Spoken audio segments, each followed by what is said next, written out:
What's up, guys? I'm wearing a scoop neck shirt and a hoodie, so that must mean it is Twilight Tuesday. And not only that, but this is most likely the last video I'm going to have for Robert Pattinson March. I know F's in the chat. It was a good one, it was a great run, but hey, all good things must come to an end. And so today I just want to spill out the rest of my thoughts about literally why I thought the Twilight Saga was actually good. Now, if you remember from my last video, if you didn't watch it, please go back and watch it.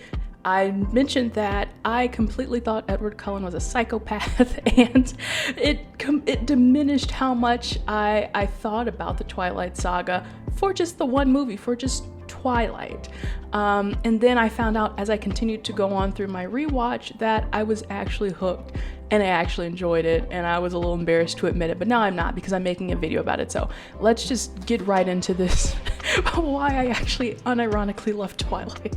So we're gonna start with New Moon and just go movie by movie and unfurl things from there. And as a teenager, New Moon was the movie that I was most excited about because it was the first Twilight movie that I actually saw in theaters, and the promotion for it was just unbelievably insane given everything that had happened in 2008 with the first Twilight movie. And this was like the Jacob movie, this was the Jacob supremacy movie, and they were marketing it as that. And so I love Taylor Lautner and I was super excited about that, and so I kind of brought that enthusiasm in with me in this movie because I knew it was going to be the Jacob movie. And rewatching it, not to be a cinemaphile, but it actually felt like this movie was kind of the perfect balance to Twilight, because if Twilight was like, okay, the Edward movie, then New Moon was like the Jacob movie. I mean, for the most part, like, Edward was in the beginning and then he skedaddled after like what, maybe 5 or 10 minutes, and the rest of the film up until the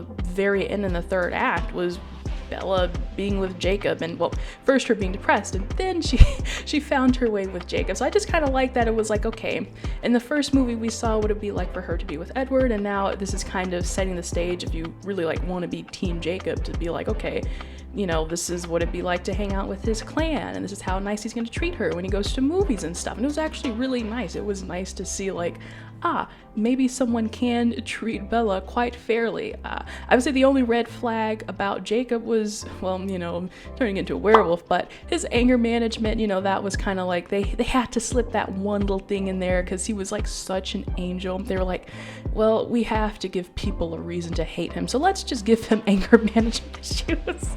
And we saw that at the movie theater, like he had no right to get mad at the person who was third wheeling with them. And I thought that was a cute scene too at the movie theater. It was like the cringe was slightly down, the acting was slightly up, and the stakes were slightly up as well. The only cringy, super cringy moments in the movie to me were coming from Edward. Number one, when he was being a big baby about, I have to leave you, Bella, and we can't be together, and he doesn't explain why. He's kind of borrowing from his psychopathicness. Is that a word?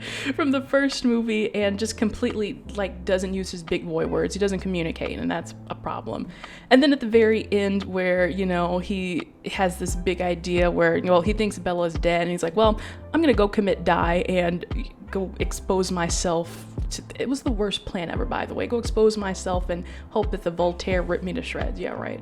So that was New Moon, and I quite enjoyed it. Then moving on to Eclipse, I didn't think it could get any better than New Moon. I was expecting a downward trajectory, but it actually went up. The reason for that was because, okay, the cringe this time was all the way down. They really did a decent job of weeding out those awkward moments that just filled the first Twilight movie. And I think that finally the directors were like, okay, you guys can be good actors. I don't want to comment on Taylor Lautner. I think he's decent, but at least for Robert Pattinson and Kristen Stewart, I think they were like, okay, can we be good now? And they worked with what they were giving. And then on top of that, it was just that there was a plot. It wasn't just Bella bumbling between two hot guys. It was kind of like, okay, we've got this whole thing going on with the newborn army, and we've got to find out who's behind it and why is this happening in the first place. And like, there was an actual issue of like, how are we going to defeat these new vampires who are just so strong and unbelievably like feral. And that's when we get the whole backstory. We get some backstory about Rosalie, and we get some at least I think that was in her movie. If not, I like that anyway. And also you get the backstory about Jasper, and you know, he's been a bad boy, and now he's kind of repenting for his sins, and he's like, you know what, I'm gonna help you guys kill these newborn vampires because I can. But back to the reason why I love this movie so much I like this movie so much was because it had like a decent plot, because like I said, you know, you're building up to this grand battle, and you know, it kind of shows that everyone has to rally behind Bella. You know, oh my god, everyone loves Bella, she's center of the universe. But it was like, okay, we're working with something here. And it was like they, in the midst of it all, they even gave Edward and Jacob this moment to just kind of talk it out amongst themselves on that side of the love triangle. You know, it was a cringe scene, them being in the tent and Bella's like asleep and trying to warm up with Jacob, and Edward is there for security reasons, but just having them talk and you know, kind of flesh out why they both love her, why they both want to protect her. I was like, you know what, superficially it's pretty nice. I like where they're going with this. And I mean, to be honest, that whole scene, I was like, well, you know, you can just cut out the middleman, you know, cut out Bella and just don't even make it a love triangle anymore. I mean, that's also an option. She's always just adding more conflict anyway. But you make it to the end of the movie, and you know, the fight goes well. It's, you know, it's very heated. There's all this back and forth, and you know, oh my gosh, who's gonna win? Well, we know who's gonna win. But I was on the edge of my seat for that third act battle, and to me it felt comparable to like maybe your more mediocre MCU third act battles. You know, there's no CG, well, yeah, there's CGI wolves, but it, you know, it was on a nice smallish scale. No one is using like super duper magic. And what am I saying? This is Twilight. It's all fantasy. Just case in point, it was enjoyable. I was on the edge of my seat, and so I think I gave that movie like a 6.4. Now for Breaking Dawn Part 1, which was they took a dip with this movie, y'all. I'm not gonna lie, they took a dip with this movie because there was so much action in the third movie, and then they were trying to pull a Harry Potter where we break up, you know, the last novel and try to maximize our profits from it. And I think it took a really not so great turn for Breaking Bad, I wish it was Breaking Bad, for Breaking Dawn Part 1, simply because the plot was so weak. Now, first of all, I did enjoy that basically for like the first 40 minutes we got a lot of romantic stuff. You know, it was the wedding, and I was like, oh my gosh, no, I don't want to tear up, and I kind of did. And then you had the honeymoon scene, so there was a lot of romance in there. It was very sentimental, you know. It kind of felt like this whole culmination of romance that we didn't earn, but again, they're pulling the rug or pulling the wool over your eyes anyway. So you're like, well, you know, I'll take what I can get. Thank you for making me pretend like they're a good couple. I'll buy it. But then after that, it was like the plot just took a steep dive. Not to say that there was a plot to begin there anyway, but the whole movie was about the baby that they were having, and they had no clue, you know, like what this baby was or what it was. You know, they didn't know if it was going to be a demon or an angel or, you know, some ungodly mix between both. And it was just kind of really cringe to be like, in all of vampire history, no one has ever been like, what if there's a vampire human hybrid? Like, you're going to tell me in all those centuries nothing like that has ever happened. It did, and we find out in part 2, but it was just kind of cringe to be like, oh my god, what is brewing inside of Bella? Oh no. And that's the whole plot of the movie. It's just her getting sick and waiting for this hex spawn to come out of her. And I just thought it was really dumb. It was a huge waste of time, and you know, they could have kind of cut the whole thing out. So I did like at the end though, you know, they really built up that moment where it's like, oh no, Bella's dead, but you know, Edward has to inject his venom into her, and now we're going through this whole scene replaying her life with him, and now she's a vampire. And I was like, yeah, baby. Like, that part got to me, I'm not gonna lie, but for the most part, the rest of the movie was, you know, I was just like, oh, come on, give me a break.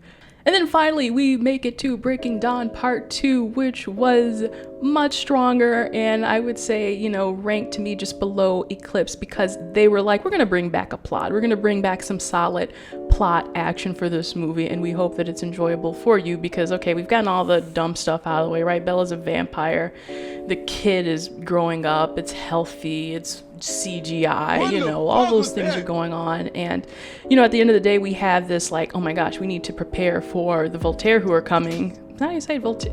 Anyway, we need to prepare for the Vampiric Council that is coming. And so you're like, okay, we're going to have to, you know, we're going to have an army. We're going to have to recruit some people. You know, I didn't know Rami Malek was in that. I didn't know Lee Pace was in this movie as vampire. So that was quite enjoyable, just as them being kind of like low-key, not really cameos.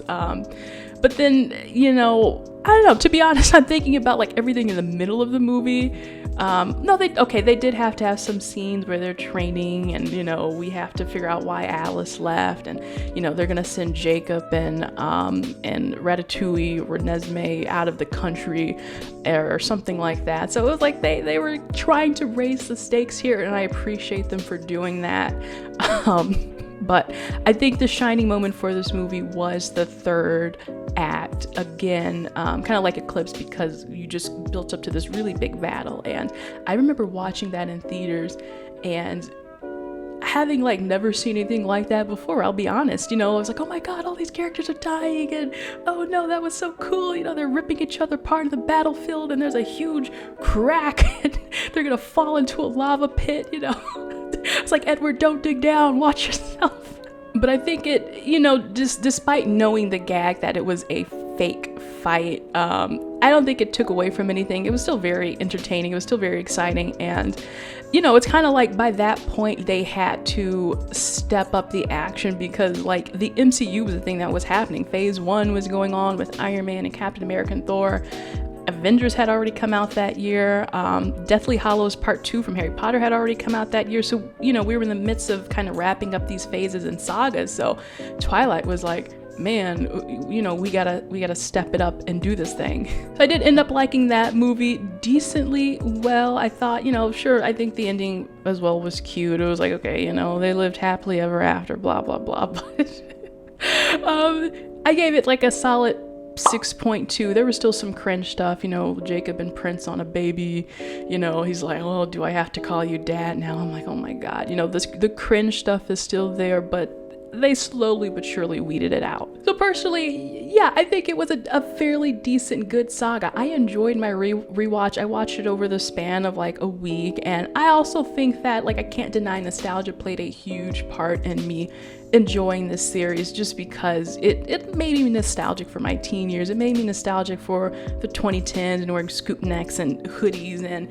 so it took me on quite the ride and quite the journey. And, you know, like, I couldn't imagine someone like my dad watching this for the first time and being like, you know, oh my gosh, this is true cinema. And I think that's something to say about, you know, watching this as a teenager, growing up in that zeitgeist and watching it unfurl over the span of 5 years versus, let's say, someone doing a movie marathon like me for the first time and watching it for 5 days or 7 days or, you know, however long. It just doesn't have the same amount of buildup. So I think coming into it with that history just made it a little more, you know, cushiony and made it a little better. But that also led me to a thought, like, you know, could Twilight be redone today? Could it get, you know, the reboot treatment? Could it be serialized? And I think, like, I would honestly, in a way, like to see it done a la kind of an HBO Max kind of thing. I think HBO Max would be able to handle a Twilight reboot quite well, and making it a series so that,